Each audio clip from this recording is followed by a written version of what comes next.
कैसे हैं आप सभी? मुझे आशा है आप सभी अच्छे और प्रसन्न होंगे। चलिए आज हम पढ़ते हैं पाठ 18 अलंकार। करते हैं इस पाठ की शुरुआत। अलंकार का शाब्दिक अर्थ है आभूषण या श्रृंगार। जिस प्रकार आभूषण धारण करने से शरीर की शोभा बढ़ती है, उसी प्रकार अलंकारों के प्रयोग से भाषा का सौंदर्य बढ़ता है। अलंकारों के प्रयोग से भाषा चमत्कारी बनती है। यह भाषा को शब्द तथा अर्थ दोनों की दृष्टि से सौंदर्य प्रदान करती है। ठीक है, चलिए पढ़ते हैं इसे परिभाषा के माध्यम से। भाषा में सौंदर्य वृद्धि करने वाले साधनों तत्वों को अलंकार कहा जाता है। अलंकार की भेद। अलंकार के दो भेद होते हैं, शब्द अलंकार और अर्थ अलंकार। सबसे पहले पढ़ते हैं हम शब्द अलंकार। शब्द अलंकार किसे कहते हैं? जब वाक्य में शब्दों के माध्यम से काव्य सौंदर्य में वृद्धि की जाती है तो उसे शब्द अलंकार कहते हैं। शब्द अलंकार के 4 भेद होते हैं, अनुप्रास अलंकार, यमक अलंकार, श्लेष अलंकार और वक्रोक्ति अलंकार। आगे है अनुप्रास अलंकार। जब काव्य में किसी वर्ण की आवृत्ति एक से अधिक बार होती है, अर्थात कोई वर्ण एक से अधिक बार आता है, तो उसे अनुप्रास अलंकार कहा जाता है। जैसे तरन तनिजा तट तमाल तरुबर बहु छाए। ठीक है, आगे यहाँ तय वर्ण की आवृत्ति एक से अधिक बार हुई है, अतः यहाँ अनुप्रास अलंकार है। ठीक है, आगे है यमक अलंकार। जब काव्य में कोई शब्द एक से अधिक बार आए और उनके अर्थ अलग अलग हो, तो उसे यमक अलंकार कहते हैं। जैसे कनक कनकते सो गुनी मादकता अधिकाय, या खाए बोराए नर वा खाए बोराए।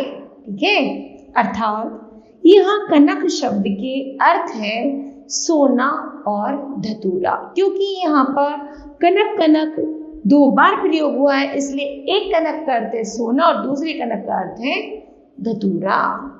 अतः यहाँ यमक अलंकार है। ठीक है, आगे है श्लेष अलंकार। श्लेष का अर्थ है चिपका हुआ, अर्थात एक शब्द के अनेक अर्थ चिपके होते हैं। जब काव्य में कोई शब्द एक बार आए और उसके एक से अधिक अर्थ प्रकट हो, तो उसे श्लेष अलंकार कहते हैं। जैसे रहीमन पानी राखिए बिन पानी सब सून, पानी गई न उबरे मोती मानुष चोर।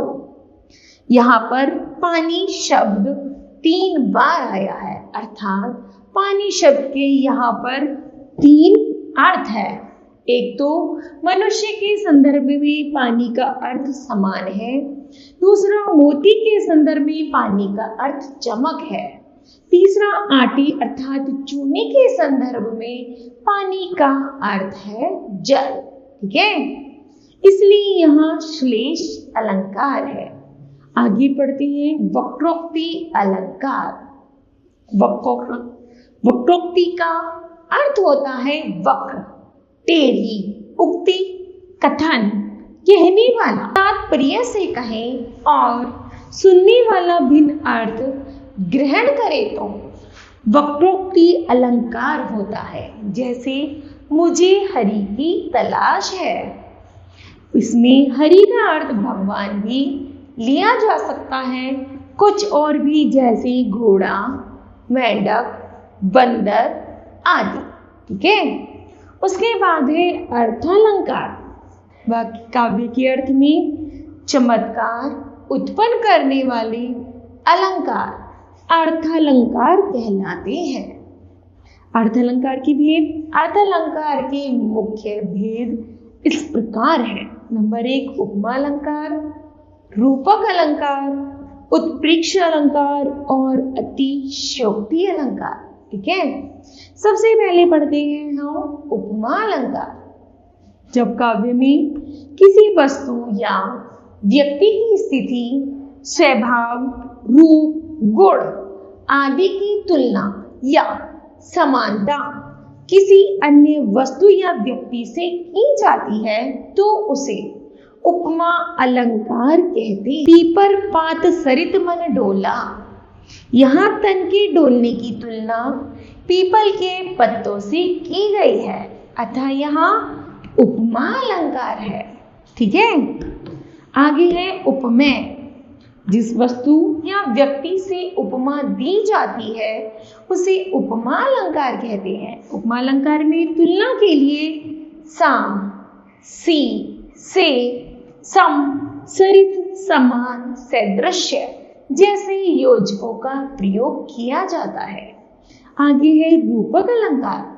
जहाँ दो वस्तुओं में बहुत अधिक समानता के कारण एक वस्तु को दूसरी वस्तु का रूप दे दिया जाता है, अर्थात जहाँ उपमेय में उपमान को अभेद आरोपित किया जाता है वहाँ रूपक अलंकार होता है। जैसे चरण कमल बंदो हरिराय, अर्थात बच्चों यहाँ भगवान के चरणों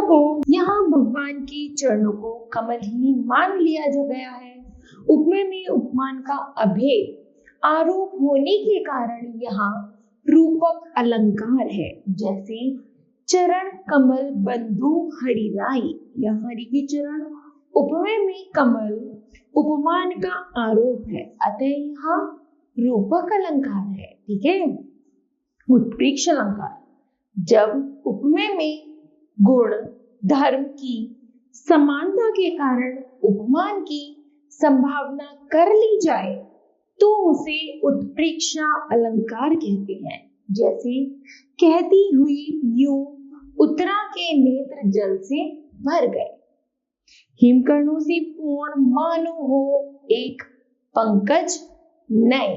ठीक है, यहाँ उत्तरा के जल आंसू भरे नयनों उपमेय में हिमकणों से परिपूर्ण कमल उपमान की संभावना प्रकट की गई है, अतः उत्प्रेक्षा अलंकार है। उत्प्रेक्षा अलंकार की पहचान मनहु, जनहु, ज्यों, जनु आदि वाक्यों शब्दों का प्रयोग।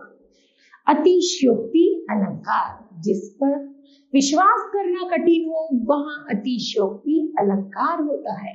जैसे हनुमान की पूंछ में लगन न पाई आग, लंका शीघ्र जल गई, गए निशाचर भाग।